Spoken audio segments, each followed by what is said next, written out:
The views and opinions expressed in this podcast by the host and or the guest do not necessarily reflect the views of the host and or Paranormal Buzz Radio and or its sponsors. Use of any material produced by Paranormal Buzz Radio without express written consent is prohibited. Paranormal Buzz Radio will not be held responsible for you holding your knees, crying, and rocking in a corner in a puddle of your own urine, or being beheaded by a group of children in a cornfield. In fact, if you come across a group of children in a cornfield, we promise to make fun of you as you run away screaming in terror.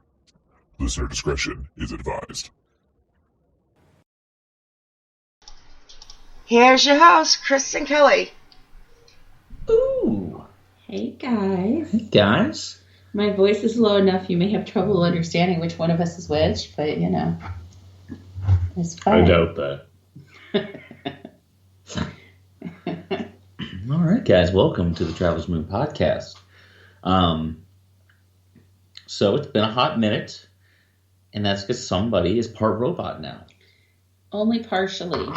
It didn't come with any cool features, like I still can't fly, I still can't melt things with my mind. I told them to make it bionic, but then we realized it was only one leg, so now she runs really fast, but it's just in a circle. Yeah, well, you know, it didn't come with any of the cool features. It did come with a ginormous scar and a lot of pain and crutches and a new lease on life. Be fucking grateful. Walker, and I'll get there eventually. She's also sick because for some reason she decided that was a good time to be sick too. Well, because, you know, it's the flu. It's not the vid. We've had her tested. The life likes to do this to me. They saw that I was almost up off of my broken knee, and they wanted to kick it out from under me. And I've been healthy, so just in time for Christmas, we decided to shut ourselves in our office together. They take me out with She's gonna be fucking breathing on me. I'm gonna die. You know what? I don't want to hear about it. You love me. You chose this. How's the road to recovery been? We'll make this let's start the episode a little Kelly update. So I think we talked about it last time, but for anybody who doesn't know, 4 weeks ago I had total knee replacement on my left knee. It was terrifying.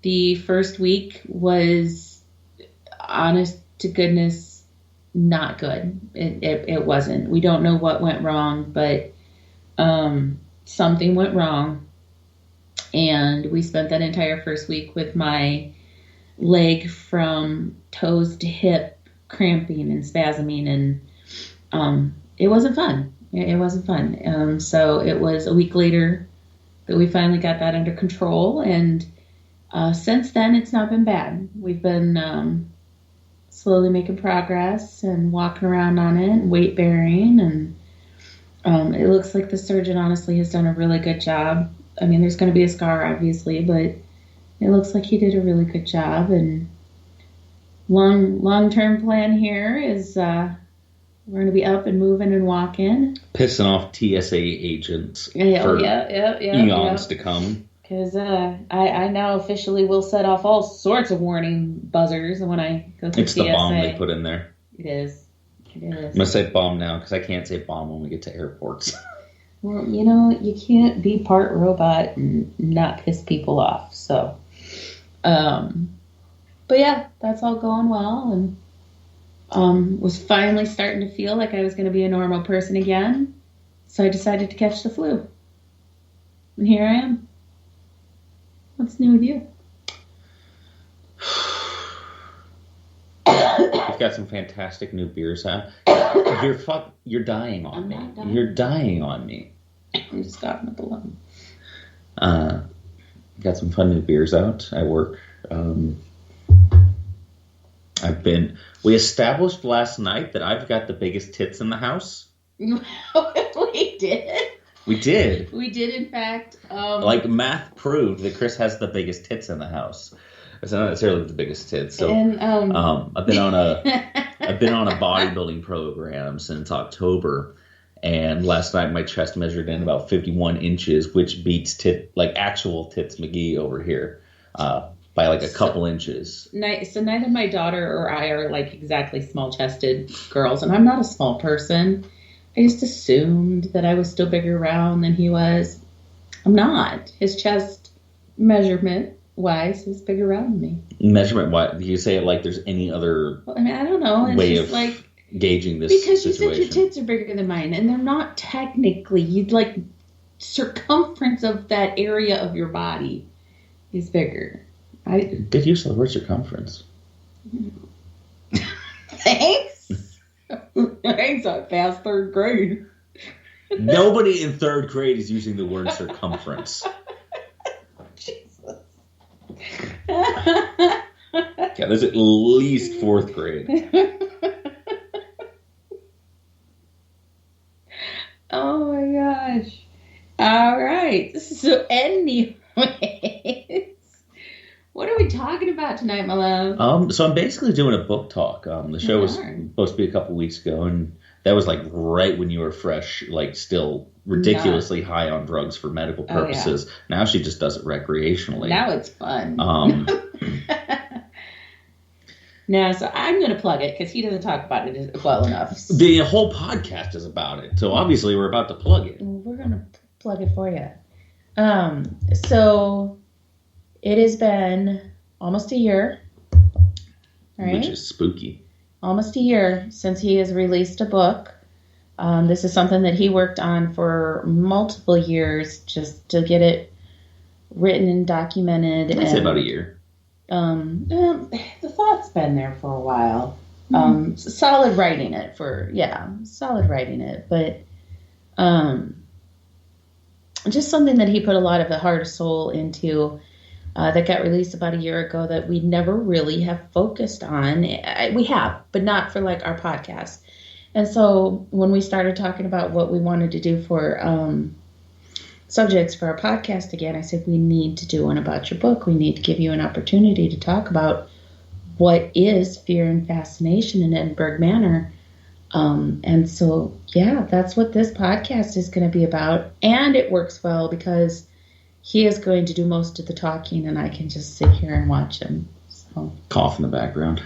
Double bonus. Oh. She says as she coughs. Carry on. So yeah, the book was published in February of last year. If you haven't gotten a chance, just go to the Traveler's Moon page. We have plugs for it everywhere as far as like links so you can actually get a hold of the book. If you go to the Traveler's Moon website, you can get your own copy signed. Yeah, it's been honestly just a little bit weird because, like you said, it took some time out of my life, and it's weird that it's like this tangible thing in my hands now. So I thought what tonight was basically kind of like a version of the book talks I've been doing. I've been kind of going around Iowa, setting up places to sit down, read passages from books. Also leaves it open to questions. So if at any point we hit like something in the comment section, because this is a live show, if you guys have any questions about any of the particular stories, any of the what is she doing? Oh, we're coming over here. Why? Because this is where chat is. The chat's on your phone, love. I don't do no. See, look, there's 26 comments I haven't seen on my phone because I don't do. Because you don't do things on your phone. Because I'm old. I don't do things on my phone. Sometimes I'm like, hey, you're not old. Stop saying that. And other times you do shit like this, and oof. Does it come with? See, we're missing funny comments. Does it come with apps? No, you're missing funny comments. Sean. Okay, I'll go away now. You just keep on talking. I'm reading comments now. I don't think it had set up for REM pod, but if you touch anything with a REM pod, it'll go off. Well, yeah. Okay, anyways, we're all good. Carry on. I lost my train of thought. You didn't have to keep up with me. I was just reading. Well, when you sprawl out over the desk setup, it's difficult not to. So yeah, this isn't going to work. She's trying to use me as a brace right now. Yeah, I'm okay. Are you sure you don't need to go? I'm good. So she's on the struggle bus real hard. She's being a trooper, but she doesn't have to be a trooper. Okay. So what about your book? What do you mean, what about my book? I was going to read from the book. So tell them how the book came to be. What is the book about, first off? Thanks, interview captain. So I was just going to read the the preface to explain it all, but since I'm being put on the spot here. Well, then read the preface to tell them how it... So, I'll chalk it up to kind of like a fit of young and dumb. There's this location out in central eastern Iowa. For anybody not familiar with it, this place is called the Edinburgh Manor. Now, the property that the Edinburgh Manor was built on was originally the Jones County home. After the fact. The property was originally the Jones County Poor Farm. This is back when the Poor Farms were in place. This property was acquired by the state in 1856. And basically, if, you were a transient worker, if you were mentally indigent, if, it was ladies, it was the 1850s. If you had a ton of land and your husband died, well, guess what? You couldn't own that shit. Because, if you didn't have other family, there's a chance you were going to the poor farm. And this was basically a place where you go, you get a place to live in exchange for working on the farm. Eventually, that sort of thing went out of style. And in 1911, the building that's there now was opened as the Jones County Home for the Incurably Insane, which is intensely optimistic. Also, Darren, the English, my man, I've been there in October. I was there in October. I'm just kidding, Derek Bear. I love you. I kiss the mic for you. There's about 50,000 words here, and I've picked a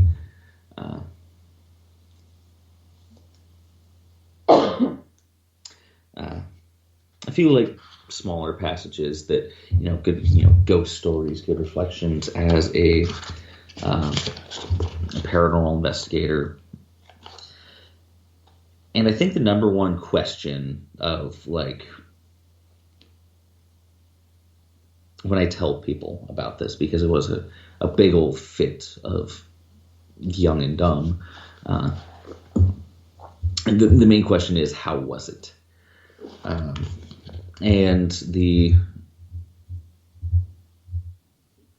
Okay. Yeah, you distract me. I don't know what HD is, but my doctor says I have 80 of them. Well, you don't need me. Just keep moving. People ask me, how it was. And,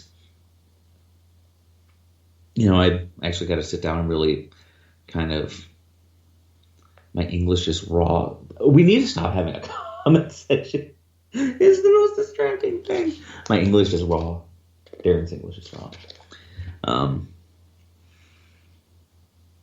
But I actually have a chance to sit down and really reflect on, how I basically I felt about the whole situation. I got a chance to really sit down and reflect, look back on it. So passage one actually comes from the preface of the book. As I sit here writing now, it's a warm, sunny day. Birds are chirping. The breeze is cooling. I have a 20-ounce margarita in arm's reach. It's a day that makes it simply hard to not enjoy the present. But without much effort at all, I can go back there. To a place where the cold air hangs heavy. A place where paint peels and hangs off the walls as a constant testament to the decay. Not to mention the ghosts. Both in the form of memories and current, less fleshy occupants. When asked what my experience was like, I usually reply with something to the effect of, hindsight being 20/20, it was too big, or it was intense. Neither of which are inaccurate descriptions, but on the same token, funky isn't an inaccurate description of eating acid, but doesn't quite do it justice. There's something more visceral to it. So, how was my time at Edinburgh Manor?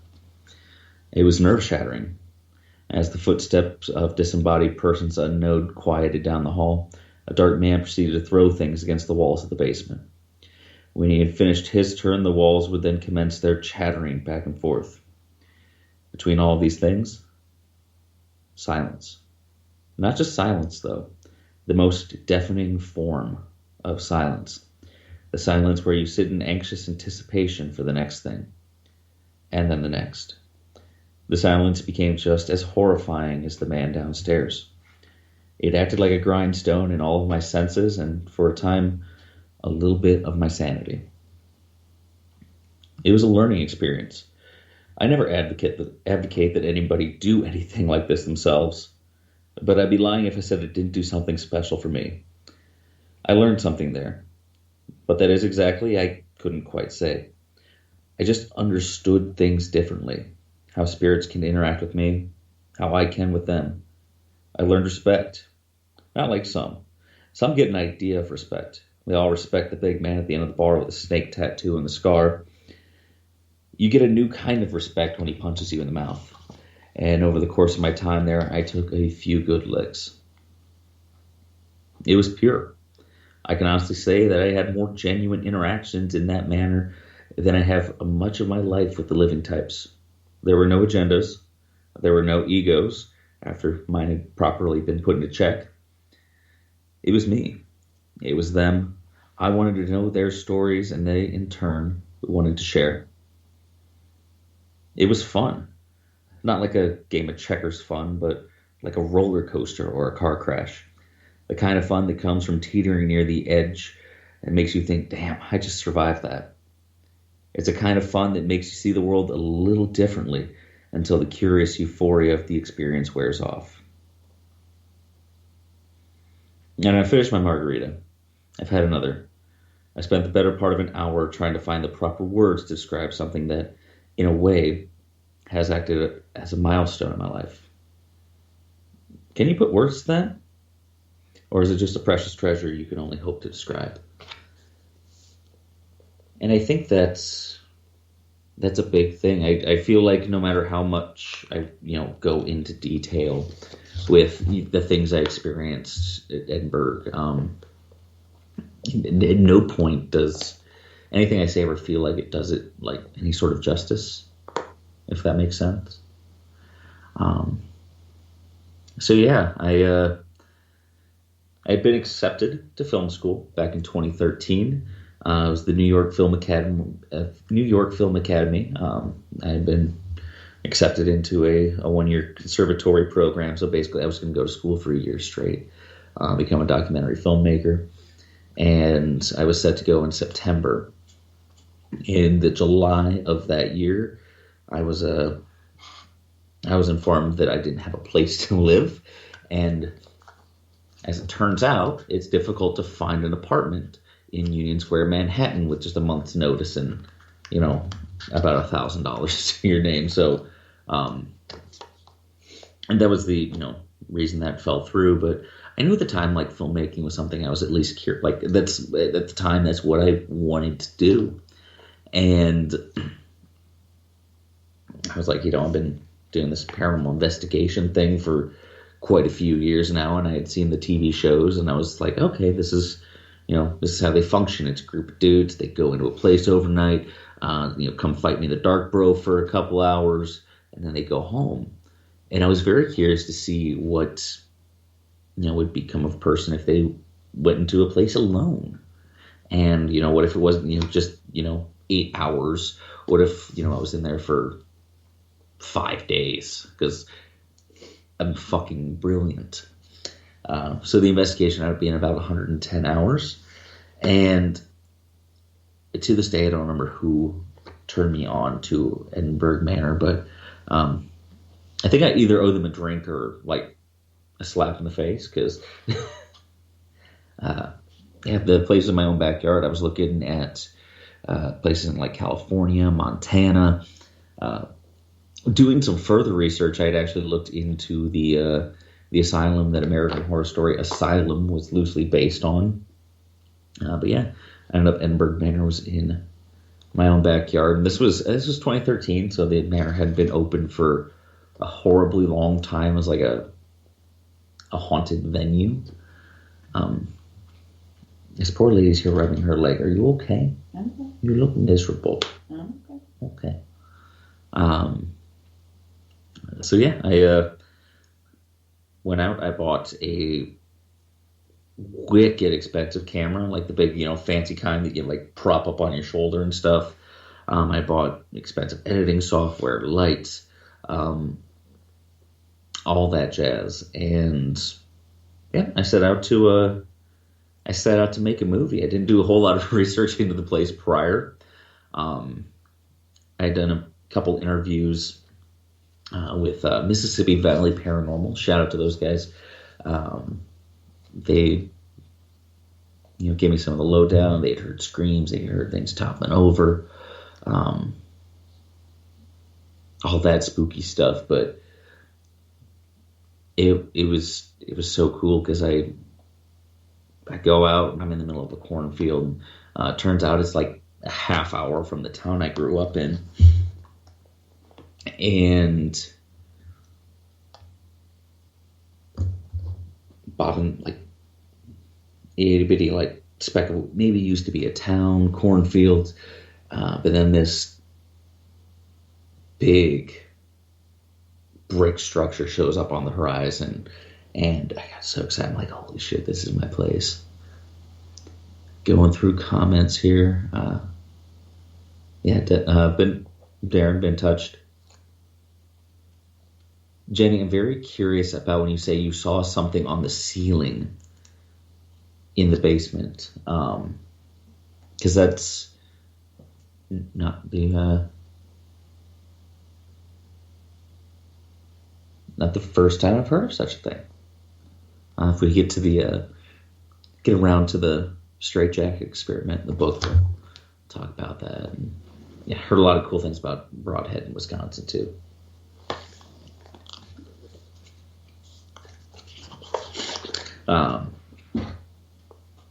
So yeah, pull up.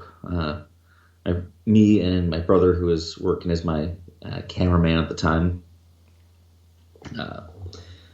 we show up before the owner did. So we're walking around and just kind of soaking the place. And it's just the first time that I've ever really seen a place like this. I've been investigating for 4 or 5 years now, but at no point had I ever been to, one of those like big structures like you see on TV. So I was absolutely jazzed. We meet up with Cindy. She walks us in the front door, and we get our tour, and as soon as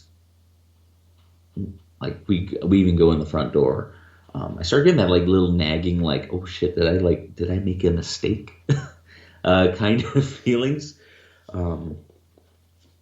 So yeah, from the book, my first impressions of Edinburgh Manor, and the first thing I noticed was everything about me seemed to gain weight when I took my first step inside. My chest felt like it was in some sort of a vice. Not too much pressure to worry about, but just enough to notice and almost make breathing a little more difficult. My feet moved a little less freely. I had gone from a normal stride of walking through knee-deep water. Every step feeling like a bit of a struggle. All the while feeling like I had tripped something, like a single strand of a large spider's web. I wasn't particularly fond of any of these feelings. We were greeted with a large room in front of us, and as I approached it, I noticed the building split in two. To the left, a long, dimly lit hall dyed a soft pink. I assumed from the sunlight coming in through the curtains at the end of the hall. It was the same to the right, but the walls were baby blue. The large amount of peeling paint caught the sunlight coming in from the far window and caused an arrangement of shadows that decorated the walls with a theme of age and decay. I had found my place. Though not intentionally, the inside of the manor seemed to be the set of a horror movie. From a filmmaker's perspective, I could appreciate this aesthetic. As the person who would be calling these dilapidated walls home for the next week, I was a little nervous. Then a new sensation. The eyes.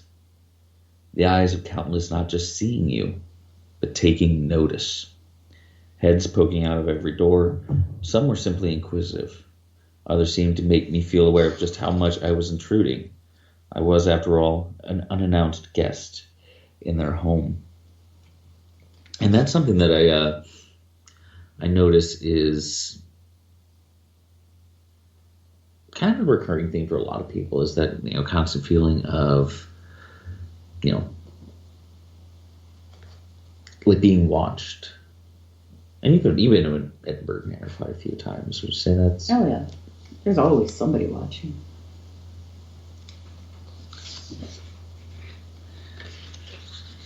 See, we started getting our tour going on, and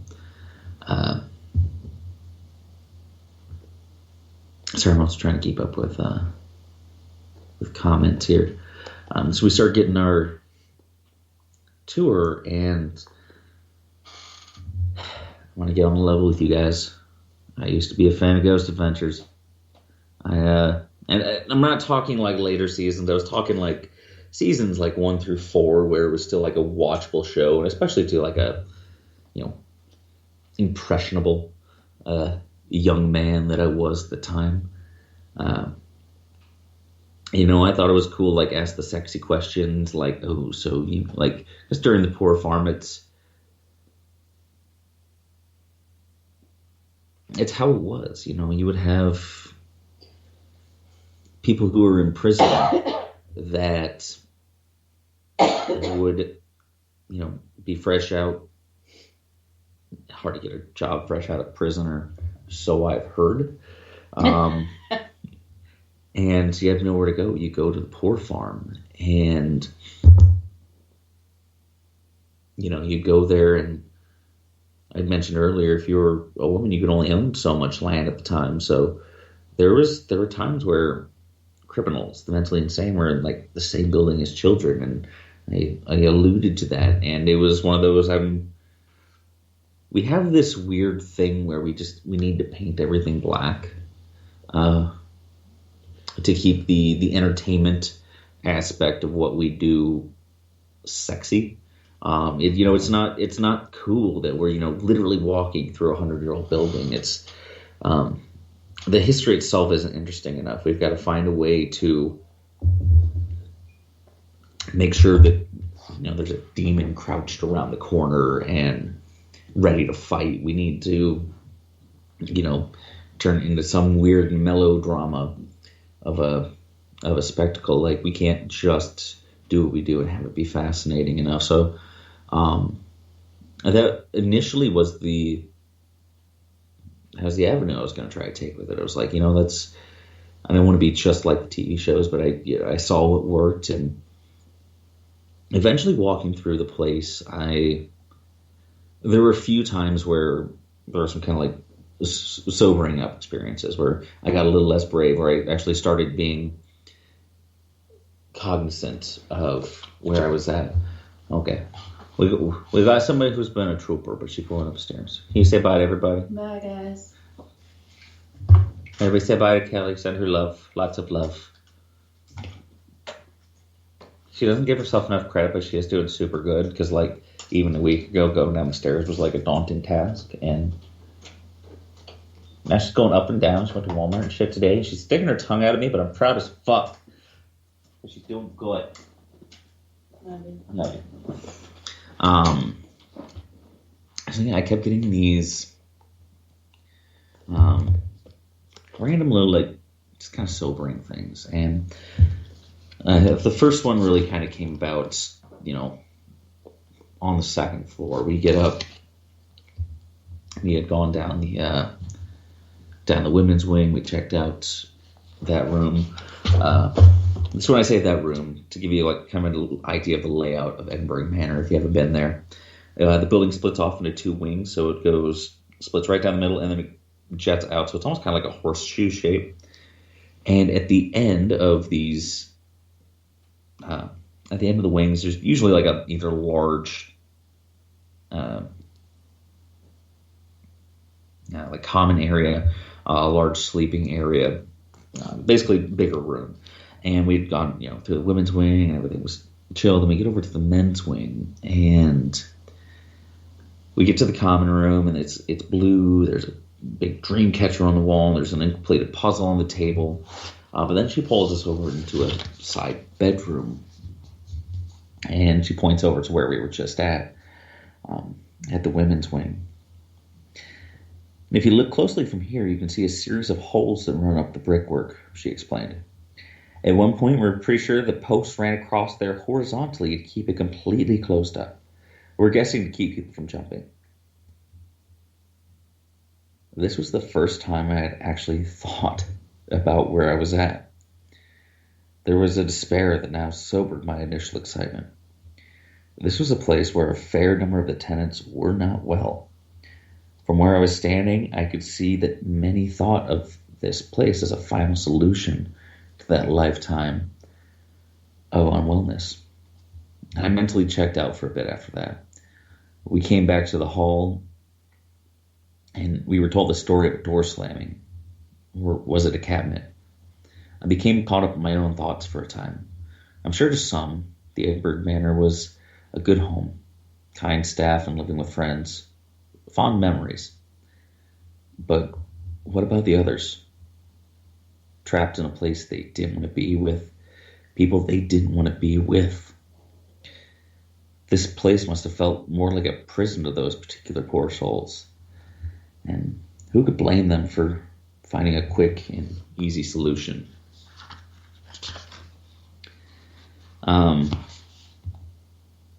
So yeah, and it was weird. It was like that initial, like it was that exact moment where I realized I need to, I'm gonna have to come into this investigation with a gentle hand. Like, this was, in the grand scheme of things, a home for a lot of really unwell people, and it really, in just that second, that realization, realized that, okay, these were people, and they are people. These are people. They just kind of, ditch the meat suit. And it's important that I don't get confused in treating them as a what, not a who, because they are people. And, very much a perspective moment there. So, we finish up our tour upstairs. We head down. Past the first floor into the basement in these like weird side stairwells that are even more dilapidated than the rest of the building. And I'm noticing comments in chat about like the basement being a weird place, and that's where we headed next. Was the basement. And the basement's probably, for everybody not familiar, probably one of the most notorious places in Edinburgh Manor. Whoever's down there, not the friendliest. I know people like to throw around the demon word. I'm well acquainted, and I can say with pretty close to certainty that's not the case. Definitely an asshole. But yeah, it's weird. It's just darker down there. It's heavier. Like, despite like the initial heaviness that I got from the building, the basement felt heavier, and it was darker, and it was the middle of the day, but it was somehow still just dark down there. Absolutely bizarre. And we go through, and she's like, oh, this is where the padded cell was, and this is some sort of dark mystery room. We think it was a storm shelter, and this is the boiler room where a giant shadow figure's been seen. And all the while I'm getting more and more anxious. The great idea of spending so much time in this place alone is seeming a lot less like a great idea. And somehow it got worse. So we make our rounds. We end up in the dining room, and very interesting. So this is where the water got in. That's where a lot of the expansion contraction occurred, because it's Iowa. So at the far end of the dining room, this door that had busted in at one point, and water got in. And anybody who's familiar with the Midwest, we've got crazy hot summers. We've got super cold winters. We're experiencing that shit right now. And that's what basically caused a lot of the very rapid decay for the place. Having only been closed for a few years. You go in the dining room, and the fan blades are still hanging down like these weird claws. And she had showed us like the funky fan blades, and that they still turn on. And She was showing us a place where like a plate had been thrown at previous investigators, and she was mid-sentence. She was telling us about how things been being moved. So people were like doing stuff like stacking cups to make this physical manipulation a little bit easier. And she got cut off. She was talking about this is where they stacked the cups, and she didn't even get to finish the word cups. And myself, my brother, and Cindy, all three of us heard this just blood-curdling scream.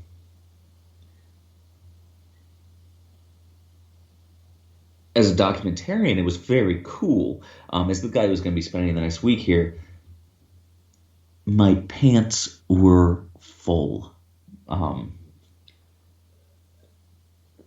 It was, I'm creeping up on like 15 years doing this thing. It was one of the most definitive things that I've ever experienced was that scream, and every now and then it still echoes through my brain. So Cindy leaves, and the fun begins. I start investigating Edinburgh Manor. And we're going to hop on over into chat real quick because Darren's got a question, and Darren doesn't usually ask questions, so I thought I'd address this while I get the chance. Favorite room? What is my favorite room in the whole building?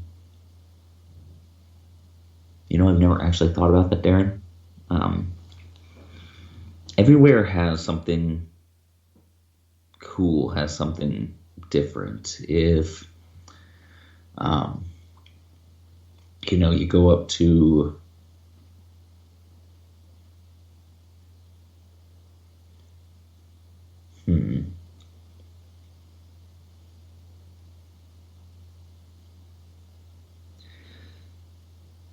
I think it's got to be the ground floor, and it's not necessarily a room.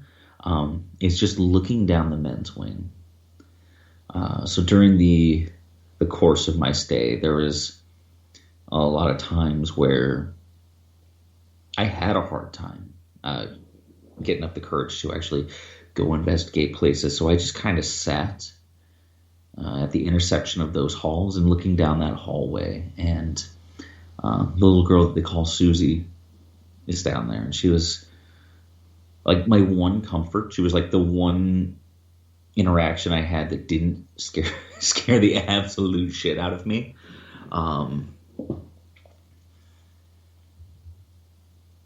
So when we finished our tour, and I'm setting up for like a 5-day long investigation, so naturally I've got all sorts of shit going, all sorts of equipment out, full DVR system, and I had set up my cameras throughout the building, and I'm underneath of the table trying to wire them up to the actual DVR center. And I hear this little like this little like obviously a small child humming a tune, and it was the one time that a noise I wasn't expecting didn't make me about crap myself.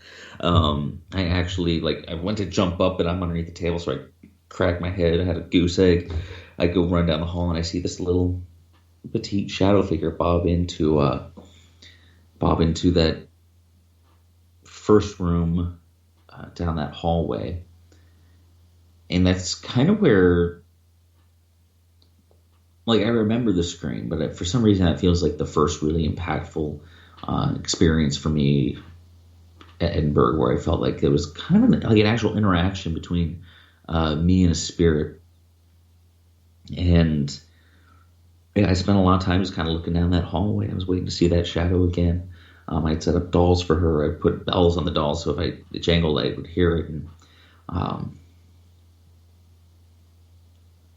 so I guess I wouldn't call it a specific room, but ground floor from the center, going down the men's wing, is just an area that I've always been, since that first experience, pulled to. I walk in the front doors of Edinburgh, or I walk in the back door of Edinburgh Manor. That's the first place I go is down that hall. Would I ever do another 5 days by myself? Kelly, if you're listening from upstairs, I'm going to need you to stop listening real quick. Maybe. No, it would take a lot. It would have to be like some sort of weird all expense paid trip. And, I've got a partner now who I kind of like taking places, and I'd hate to do anything without her. But yeah, to touch on that, I do feel like 5 days by yourself is just way too much. I don't think, looking back on it, I don't think it made me a badass. I think it made me an idiot. I think it showed some real lack of intelligence, and especially at the time, I wasn't good at grounding myself. It was just all in all bad for me at the time.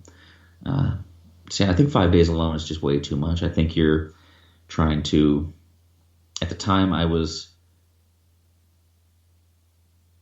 trying to prove something to myself. I was trying to prove something to everybody around me that I was this, badass ghost hunter. And, at the end of the day, I'm just a person. So, and not really a need for that. Now, with the show 28 Days Haunted, do I think anybody could survive that? 28 Days Alone, haunted location, I definitely wouldn't recommend. That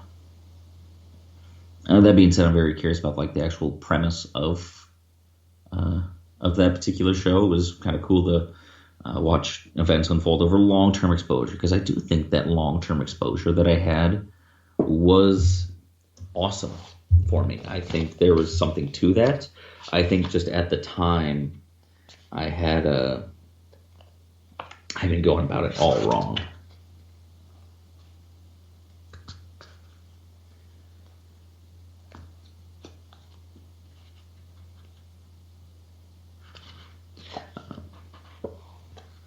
So yeah, I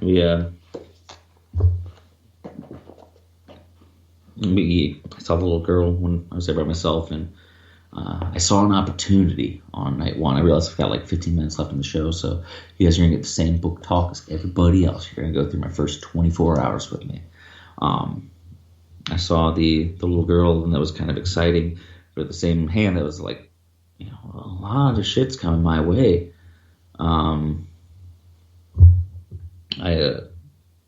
Not totally looking forward to do this alone. And then I realized I'm technically still part of a team. How cool it'd be as a premise for the documentary, man, if we were to get the whole team together, man, investigate together, man, which is translation for Chris was absolutely terrified to go at it alone just yet. So invited my dad, my brother down. We investigated that night. It started off me, my dad, my brother. And honestly, the first part of the night was weirdly quiet. And I thought, like, oh my gosh, this whole time I've been, like, kind of psyching myself out over this. It's not that crazy here, because we get all of us in here, and it's quiet. Maybe we had just a strong first impression. Saw a little shadow girl, heard a scream, and it was gonna tame down after that. So we started investigating. We hit the ground floor, we hit the second floor. Not much was happening. And to answer a question and transition in the next little passage from the book, there's no water in Edinburgh Manor. Gail, to answer your question, there is power in certain parts of the building. So with that flooding, like sections of the basement have been cut off to power. I think a lot of the upper floors have power still, but like certain areas have been shut off. I know for sure certain lights just don't work. Certain lights do, and it's like old fluorescent, like flickery bulbs. Honestly, it's just as creepy, if not creepier, to leave the lights on. So we're up on the second floor, and it's me, my dad, my brother, and my brother's got to use the bathroom. And I inform him, like, sorry, dude, you gotta head out back if you want to see a man about a horse.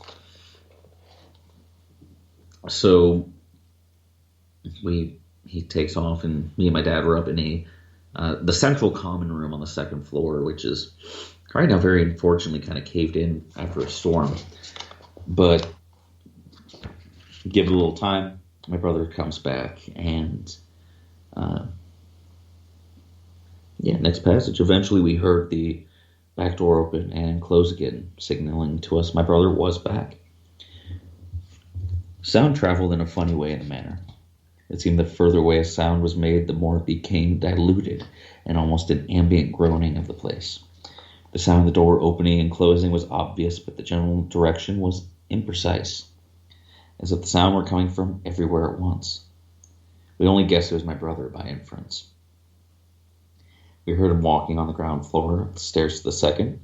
Footsteps slowed on the landing and picked up pace again on the way to the second floor. Then they shuffled, as if startled by something, and then they stopped altogether. Holy shit!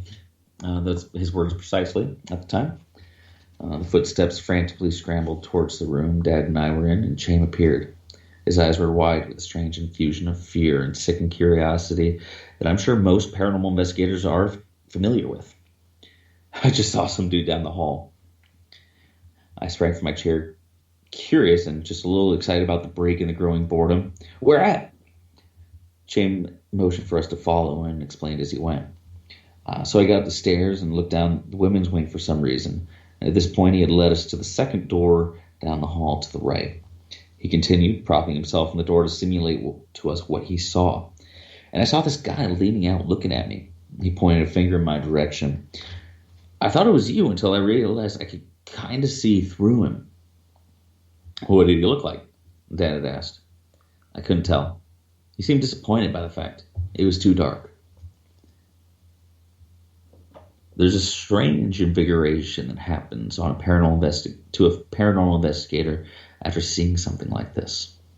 When walking around a poorly lit building, no matter how spooky, and talking to the air with no results, you eventually get lulled into a dull state of mind. Boredom takes over, and this can either lead to general fucking around or tiredness. And I was opting to the side of tired at that point. And then something happens. It can be as innocuous as the sound of a door latch to a team member seeing some strange figure down the hall. But it lets you know the game is still afoot, and it dumps an excessive amount of adrenaline on the brain. I've often wondered if this isn't what had kept me in the field for so long. Had I become some sort of junkie for the high? I had taken my first hit at a young age and had become ferociously hooked. And now I was on a 13-year bender that had dropped me off in this place. A cold, dilapidated brick structure in the middle of the night. Who aspires to a life like this other than someone with a serious form of addiction?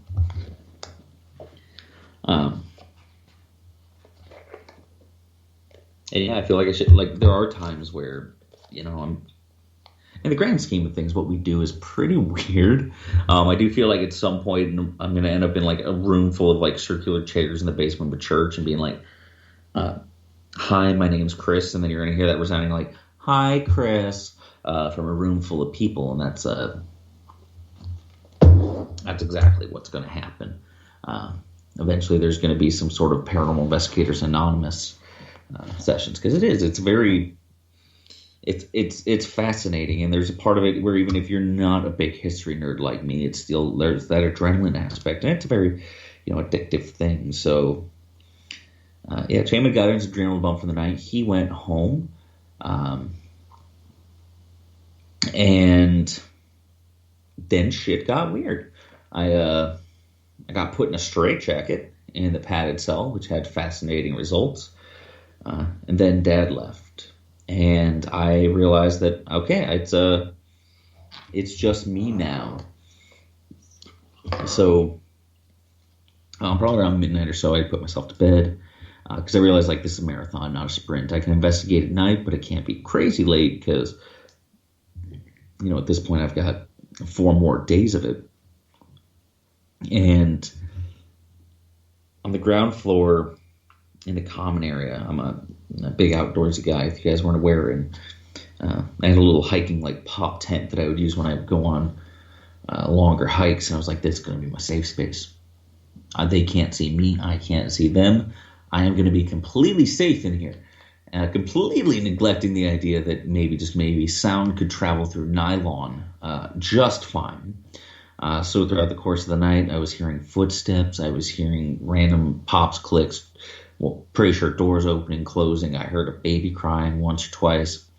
There was one point I was actually up and I was ready to chase teenagers out. I'm laying in my little like blanket nest in my tent, and I hear this like maybe 3 or 4 people having like hushed conversation, and it was so clear, and I was like, oh shit, I'm gonna have to chase teenagers out of here. So I open up the tent, I put my clothes back on. It's freaking frigid, and I'm not in a good mood. I'm walking down the hallway, goddamn kids, and it makes sense. This is, I was a stupid kid once. This is the kind of place I would try to sneak into in the middle of the night. So I'm making my way down the women's wing, and I'm walking down the hall like, hey, guys, I get it. Spooky place at night. Closed set, though. I'm not going to call the cops or anything, but you can't stay. And as I get closer, I hear that, like, when you break up a group of people trying to be quiet, it's like, oh, shit. And then, I hear the scattering. Like, I heard footsteps go in different directions, and I'm like, God damn. I'm going to have to chase some kids out of this place. And I went room to room. There was nobody. And yeah, that spooked me. I tried to go back to bed. I started trying to play music. Nothing's really making it quiet down. I end up falling asleep around 5:30 a.m. And about 6 o'clock, the heavy steel door that goes to the second floor slams shut. And I have the audio recording because I'm running on high 8 tapes then, so I couldn't leave a camera running all night. But I have the audio, and it's like the door slams, you hear rustling in nylon, it's just this obscene string of profanity. It's borderline hilarious. It's a little spooky as to why I have that audio. I have a finite amount of space. I was going to try to run mostly when I was investigating. So the night before, I put away a lot of the equipment, including the digital recorders, because I just didn't have the space to run audio 100% of the time. I get up, I find the door shut, I go into the nerve center, and there's a recorder that's sitting on a table. And this recorder has been running for about 3 hours. So the recording session started at about 3 a.m. And I didn't do it. I didn't get that recorder out. I didn't play the session. I went back and I listened to the start of that particular audio session. And again, I'm at the time young and a little stupid, but I'm not so inexperienced as to not set a recorder down and be like, hey, EVP session, static recorder, Edinburgh Manor, October the 13th, 2013. I'm going to go to bed now. And none of that. It was silence. There wasn't the sound of me setting a recorder down. There wasn't a sound of anybody walking away. The session just started, and it was just silence. And to this day, it's one of the eeriest things that I've ever experienced. All right, so we don't have a whole lot of time left.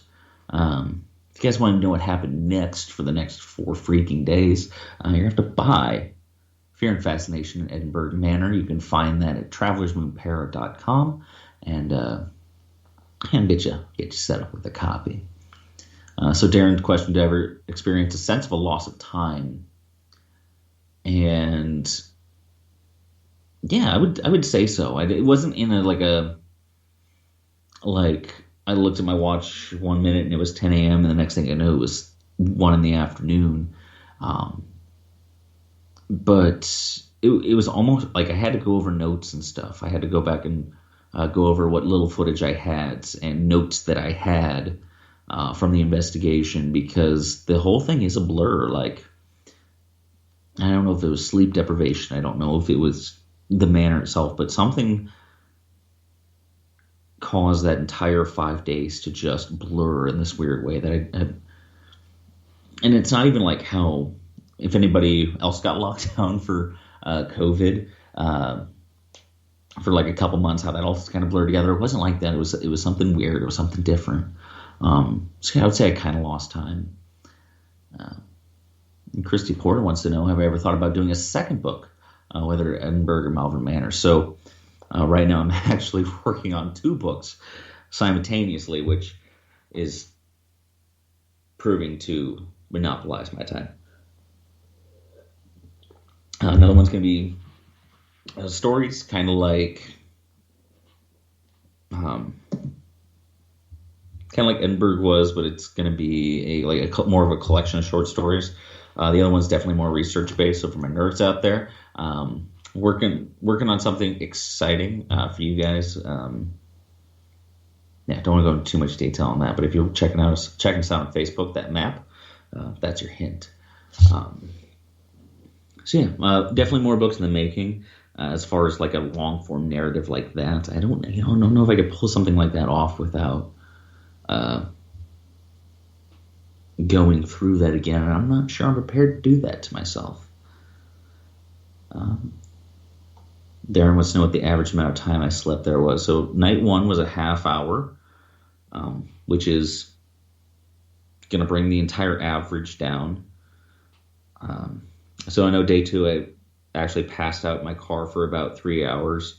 I was having a minor crisis with myself, and I was like, oh, maybe I'm just going to leave, and I passed out behind my steering wheel.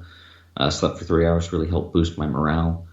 I would guess it was almost, once I decided that I was going to sleep in the house out back as opposed to inside the manor, I would say I was getting closer to like maybe 5 hours of sleep a night.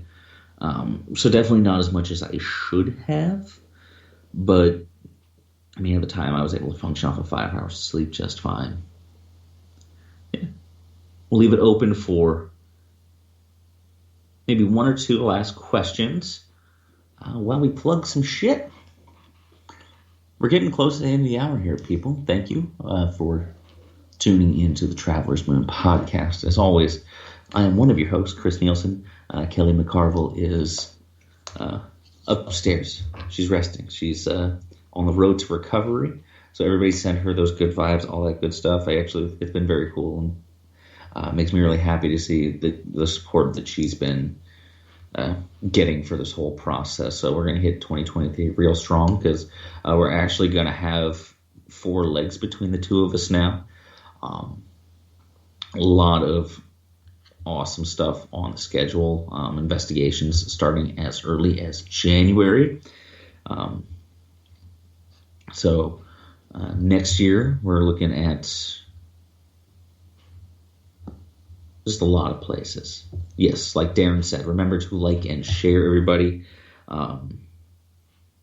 Thank you for tuning into the Traveler's Moon podcast. I'm Chris Nielsen.